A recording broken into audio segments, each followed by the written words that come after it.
Black women in the grocery store, you look them right in the face and you say hello and they act like you didn't say anything. Man, ain't that the truth? And we're about to dive into it today. So I present this question: are black women triggered by black men saying hello? But before we dive into it, man, show the channel some love. Click that subscribe button so you can stay locked in. Cue the clip. That boy is good. So I just came out of Kroger's to buy some groceries for next week. And I've got a question. God's had me in this period of isolation these last few months. So I just want to make sure I didn't miss the memo.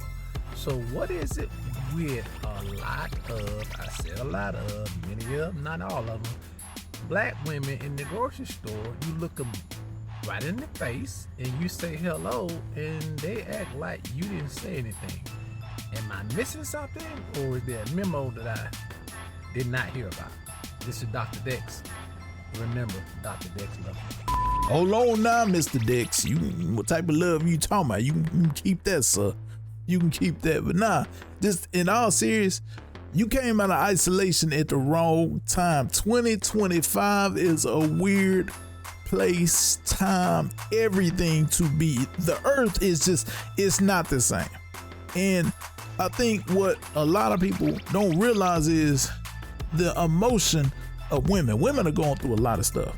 I mean, you have some that have bad experiences, some that just, they have to be physically attracted to you to even hold a conversation, and some they're not in a good mood. You know what I'm saying? They may not be in the right headspace. So you can't ultimately put it on a lot of women without context. But at the same time, I do feel it's different than it was 10, 15 years ago, where it was kind of a norm, especially in the South, where we have that Southern hospitality. But that's just my initial take. But let's dive into some more takes and see what we can figure out. For the black lady in the grocery store who did not speak back to you when you said hey, please understand, sir, be glad that you spoke to her and not me. Because there is a black woman that will meet you with that fire if you don't back your and stop talking to me. What the entitlement, the audacity, because you speak to me does not, I'm in the South too. Because you speak to me don't mean, oh, I have to, what? Men, do y'all agree with this? Women, do y'all, like, as a black woman, do I have to speak with you? Can I go in and buy my groceries and go home to feed my family? You're not paying for the groceries? I'm probably uninterested because it looks like that gut was busting over. You couldn't even look down there and see anything that you could do anything to do. Well, what's your purpose? Okay? Be glad she didn't meet you with that fire. Because not only did she not speak, you felt it enough. So I know you were just hawking her down probably too, and the audacity, this woman, and you keep looking at me a little too hard. You gonna make me uncomfortable. And don't make me nervous now. And so it begins. Did y'all catch that? She said, if I'm interested. What makes you think he was interested from the start? See, you making up these thoughts in your head, coming up with a conclusion to a story that does not exist. A lot of old people, they'll just say hello for the hell of it. I see it all the time, especially in the South. And being from the South, I would think, she would have more leeway to understand and not just run with this narrative that everybody thinks that everybody just wants to talk to everybody. That's not always the case. So I wasn't gonna say nothing about the man talking about black women don't say nothing to black men. Got a prime example for y'all. So let me tell y'all. So I was at this bar yesterday to get me something quick to eat at a Mexican restaurant, right? I sat at the bar because I was just gonna get my stuff and then I was gonna leave. I wasn't gonna sit there too long or whatever, just for them to make my food so I can go. So this man's already sitting down, and there was 2 seats in between him and a lady. So I asked, I was like, hey, is anybody sitting here? So I sat to the in the seat next to the lady. So then mind you, he on the phone, right? He put the phone down to my son, why you ain't sitting next to me? And I was like, so it was 2 available, so I just chose one. He's like, I'm just playing. So then he gets off the phone. He's trying to start a conversation with me. I'm being nice, not being rude. Like, hey, he asked me all personal questions, and I'm like, okay, whatever. It must work out, because I was literally about to go to the gym. So I did have on my workout, outfit or whatever. He told my son, you must work out. You fit, right? So we talking.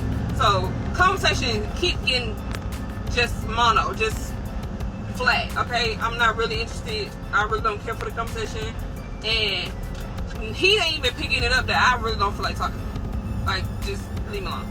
So he's still asking questions, I'm answering it. So then it gets to the point where he paying for his bill. He getting ready to leave. So he asked me something. Can I have your number? Mind you, conversation was just about working out. All of a sudden you want my number. I said, sir, no, I'm fine. I said, I'm okay. He was like, what's wrong with me? I said, there's nothing. I said, I don't know you, sir, to say something that something's wrong with you. I said, our conversation was just about working out and how you need to go back to the gym and how I'm in the gym. That's it. And now you want my number. I don't want to give you my number. So then he was like, man, you'll never know where it can go. This and third. Is it how I look? Sir, it's not. I don't feel like talking to you. I don't want to talk to nobody right now at all. So then he steady talking. So then the lady come and he writing his stuff down or whatever, getting ready to leave. I'm like, thank you, Lord. So then the conversation went off of that to he telling me what he do for work and all the other things or whatever. So I was like, okay, cool, whatever. So he was like, dang, I gotta have that. He was like, I gotta have you. He was like, you so sarcastic, stubborn, this, that, third.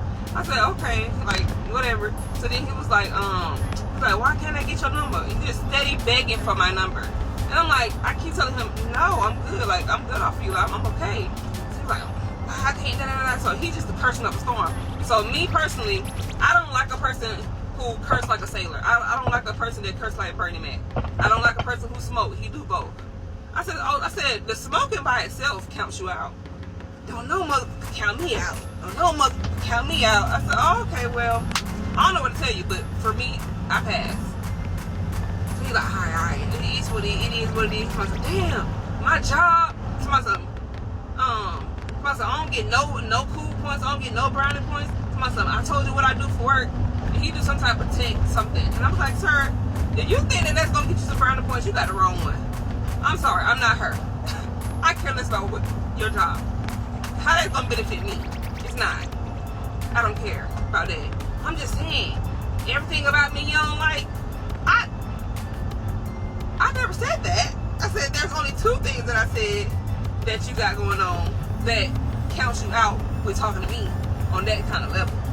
I don't know you enough to know all your business to see, if you a match for me or not. Like, you already gave me 2 non-negotiables for me.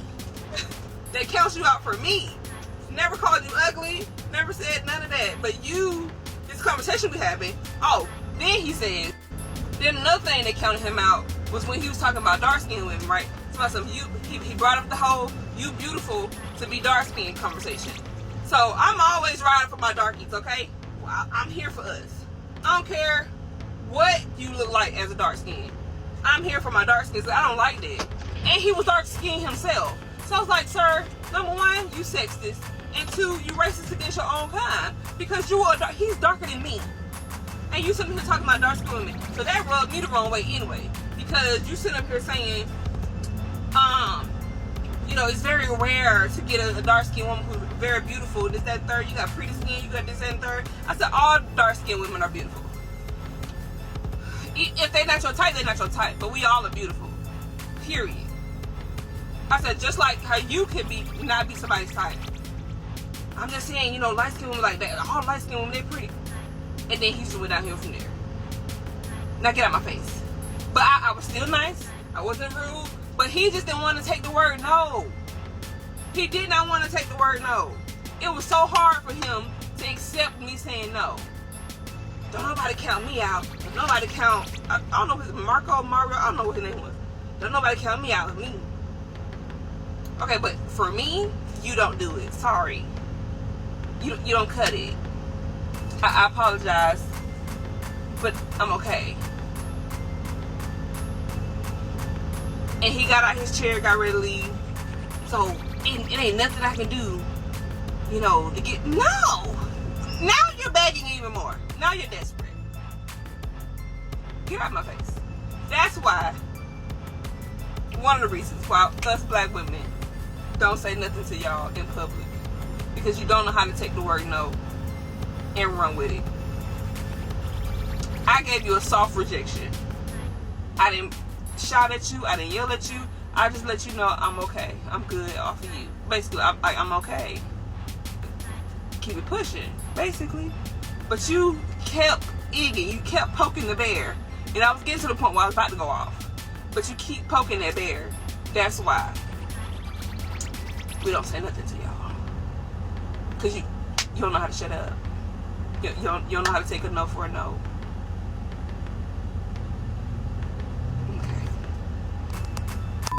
Now, this is a case when flirting goes far left and it's like WTF, but I don't think that's the same conversation as saying a simple hello. This elevated to a different conversation, but I understand why most women feel that way, because they feel like this is the case every single time, and it's not. He just wanted to be persistent because he saw something that caught his eye. You know, you were wearing your gym clothes, you held a conversation with him, and he took that as, oh man, I had a chance. So maybe if that conversation wasn't held in the first place, not saying you did anything wrong, then he might not have taken the extra steps to think that he could persuade you. But I mean, you know, like I said, you didn't do anything wrong. You just may want to be a little bit more aggressive, you know, crank it up just a little bit. Be like, hey, you wasn't my type today. You're not going to be my type tomorrow. You're not going to be my type ever, you know, so just move around, you know what I'm saying? Just something like that, just off the top of my head.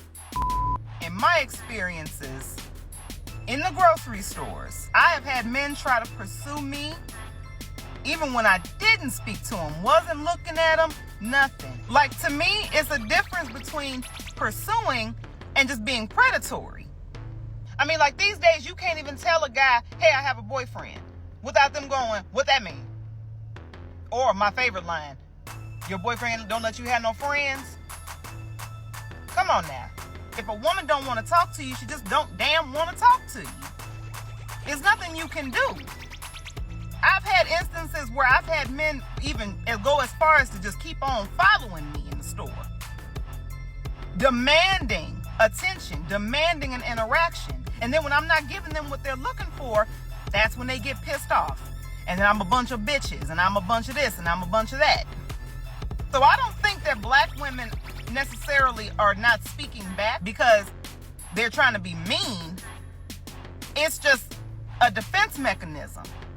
Because at this point, we don't know if you're going to take no for an answer, or if the slightest smile is going to be perceived as flirting, or if you do try to pursue us and we're not giving you the attention that you're looking for, that you may try to knock us upside our head after. Honestly, nobody has to speak back to you. And hell, most people don't feel like talking. Like me, I get to the grocery store around like 7 a.m. because I don't want to be bothered. I don't want to talk to nobody. I just want to get my groceries and go on about my day. Some people do have social anxiety. I myself, I am a talker. I do like to talk to people and engage with people. And when someone doesn't speak, I have had to learn that I cannot take that personal, because some people are just want to be in their own little bubble, their own little cocoon. It doesn't necessarily mean that it's a forget you, I don't want to speak to you. At the end of the day, nobody got to speak to nobody.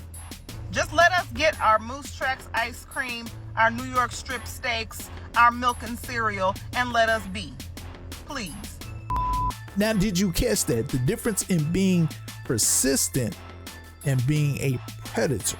Like, it's a major difference. And I guess you can say it all starts at a hello, and then, you know, maybe an additional flirt, but that's not always the case. A dude may just be polite. Now, I know that they do have some creeps out there that will just take it to the next level, but this conversation isn't about them. It's just about saying a genuine hello. Hey, how's your day going? You know what I'm saying? Energy is neither created nor destroyed. It's only transferred. So if we went around just pissed off, as you said, nobody has to say anything to anybody, what type of world would that be? Who wants to live in that world? This is my third encounter today, and I'm sorry, but I'm not sorry. This is my third encounter today with 3 different males saying hello to me, just speaking in general first. You're speaking in general and you want somebody to speak back to you. I don't speak to people first because I never know if somebody's going to speak back to me. Why are you speaking to me first and you feel as though that I'm obligated to respond? I'm not obligated to respond to nobody. I'm not responding. What's poppin'? I respond when I want to. That's the thing. Like, don't sit here and press me out for a fucking response. No, nothing. Like, because you're not going to get it up out of me unless I want to speak to you. I have to want to speak to you. Just because you're walking by me saying hello 3 fucking times, but I'm over here blatantly ignoring you. You can tell that I'm ignoring you. Oh, so you can't say hello? I heard you, but I'm not obligated to speak to you. Whoa, I'm sorry. I didn't mean to piss off your day. You're doing too much. I don't like that. Men are just so fucking entitled. Get the fuck. Now, if this is the narrative that you want to run with, then the future is cooked. I mean, how do you expect these girls, who will soon become women, supposed to respond to men? And, well, the young boys, they'll soon become men. How do you expect them to interact with women? Are they supposed to use their mind powers? I mean, let me know in the comments, because obviously y'all got it all figured out. Y'all just want to be isolated. I mean, if you're not attracted to somebody, then don't talk to me. That's the narrative that I'm seeing. Or maybe that's just me. Man, I appreciate y'all for rocking with your boy. Don't forget to hit that subscribe button to the right and to the left. More dope content. Don't forget to leave a comment. Let me know how you feeling. Hit that like button. Hit that share button a time or two. Until next time, I'm out.